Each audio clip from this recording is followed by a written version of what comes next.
You're listening to The Rick and Bubba Show, celebrating 25 years of making a living off low expectations. It is 12 minutes to the top of the hour. You got The Rick and Bubba Show from the Rick and Bubba Broadcast Plaza and Teleport, and we got much to talk about on the program today going forward. As scheduled, we tried to let you know this as soon as we got it confirmed. Head coach Auburn Basketball, Bruce Pearl. Auburn headed to the Final Four for the first time in the history of the program. And Coach Pearl joins us now. Bruce, welcome back to Rick and Bubba. Hey, Rick. It's great to be with you, Bubba. Good morning. Good morning, sir. Hey, look, I know that you and Bubba are running buddies, so I'm just going to kind of step out of the interview and let y'all talk. I'm actually trying to get a place at the lake in a pontoon boat, so I get to know you a little better. Coach, here we are. I mean, this team is. Even if you don't know about Auburn, if you're not a fan of Auburn, and you're just a fan of great basketball stories, my goodness, this one's. Up to this point has really been something that they make movies about. It's really been incredible. Yeah, and like a good movie, you'd like it to have a good ending. Yeah, no doubt. No doubt. Sometimes you're in the movie theater and all of a sudden the credits come up and you go, "What?" Yeah. So we'd love to try to see if we could, kind of. Finish this up, but listen, you can't win it if you're not in it, and the hardest thing to do is put yourself in position to get in a tournament, and then once you get in the tournament and you play against these other great teams, you realize that we're prepared. I mean, Kentucky or Tennessee or LSU are as good as Kansas, North Carolina, New Mexico State, and so you get in a situation where it gives you some level of confidence that you can win. Coach, as the team itself, what is the biggest difference right now compared to when you left Rupp Arena in late February with your last loss? What has changed the most? Well, I think the biggest difference is we probably, particularly on the defensive end, are valuing possessions and understanding that if we let good teams feel comfortable running their offense, and all we do is we're being defensive. Excuse me, pardon me, I apologize. I'm being defensive. Yeah. Versus making it difficult for them to do what they want to do. It's the word almost defense almost doesn't work in that situation. Like our troops defend our country. But do you think they go out there in a battle apologizing for making your life difficult? No, I mean they're on the offense defensively, and I think that's been the biggest difference. So there's a big difference in defense and being disruptive. That's correct. Yeah, that's correct, and that's what we have to try and do. Part of the reason is we're not very big. And a lot of teams that we've gone up against are bigger than us. And so, therefore, the strategy has to be to extend a little bit. We've got smaller guards, so we've got to get up in you and just, again, be disruptive. And that's probably been the biggest thing. Kentucky put 80 on us in Lexington. And if they had done that again, because Kentucky is such a good defensive team, then the Elite Eight would have been as far as we could have gotten. Coach, what about being able to play 10 deep? I mean, how much of a value has that been? You've had 10 guys playing double digits far as minutes per game, 9 now with Chuma out. How valuable has that been? It's been, I think, the biggest key also to our run, in the sense that with the exception of Bryce Brown and Jared Harper, 2 guards that have played a lot for us, the rest of our team has been logging between 15 and 20 minutes all season long, playing half the game, playing in their roles, but they're not tired. We're not worn out here in April. And I think it's a long season. It is a grind. And I don't think our guys feel that way. And I think that's because it's about the depth of your program. And I think the other thing about depth is this, that if a particular player or two don't have it that night, you have the option of having any number of players.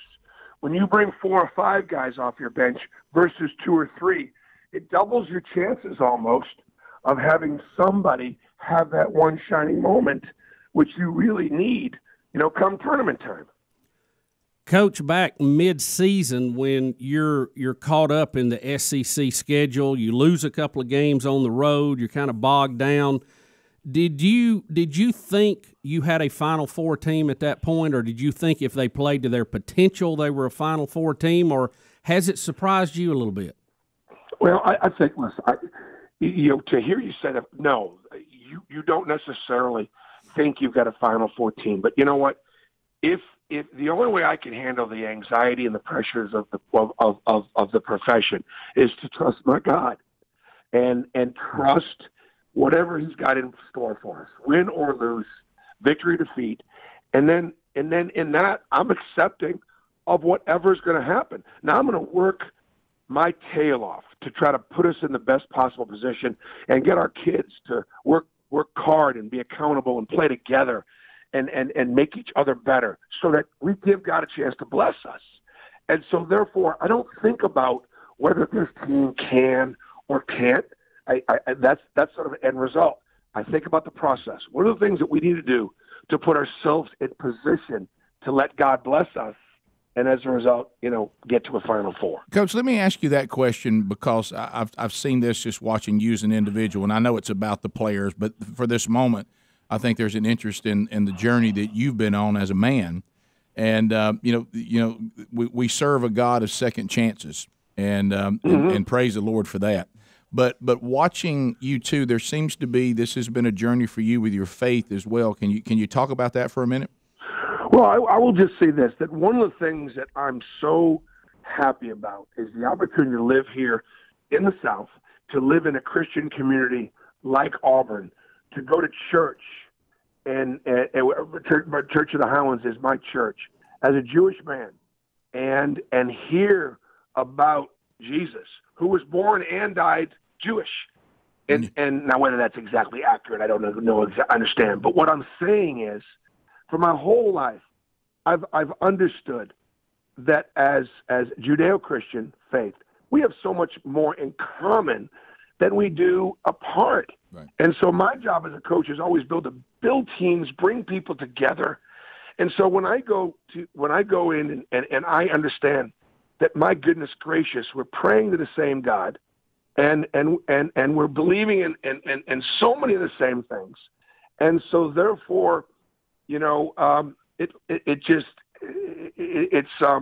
it's wonderful to be able to celebrate that with my Christian brothers and sisters. Well, look, there's nothing more Jewish than understanding who Jesus Christ is. Trust me. Man. But growing up in the Northeast, yep, you would never hear a Christian be able to say that, right, and be able to understand it. Right. And so that makes us brothers. And so therefore, just sort of, I love to be able to walk in this faith, with our God. And I just know this, what Jesus did, He could never have done it alone. He could never have done it as a man. And that to me, has been the biggest difference. Amen.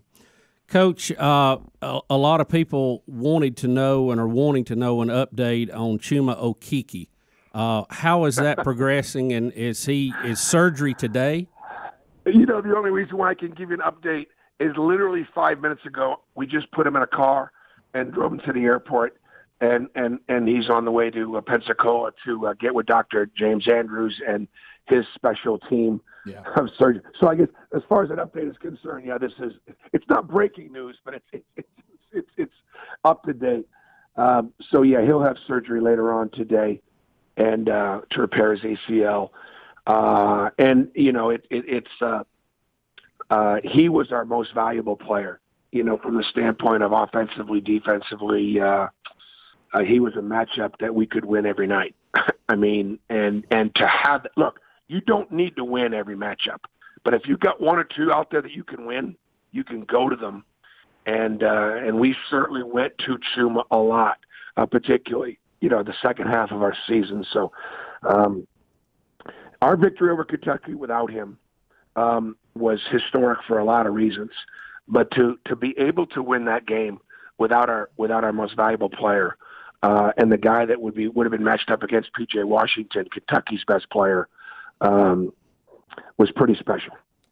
He seems like he always came up with a shot or a defensive play right when you needed to make a turn. And part of it is IQ. Like when you are trying to separate good from great, sometimes it's as simple as he's got it. Good from great. No doubt. And he's got it. Coach, thank you for taking time. I know you're being pulled in a million directions, and we thank you for including us today. Good luck this weekend. Great to be with you guys. Thank you, Coach. Coach Bruce Pearl headed to the Final Four for the first time in Auburn basketball history. We'll be right back, top of the hour. Rick and Bubba, Rick and Bubba.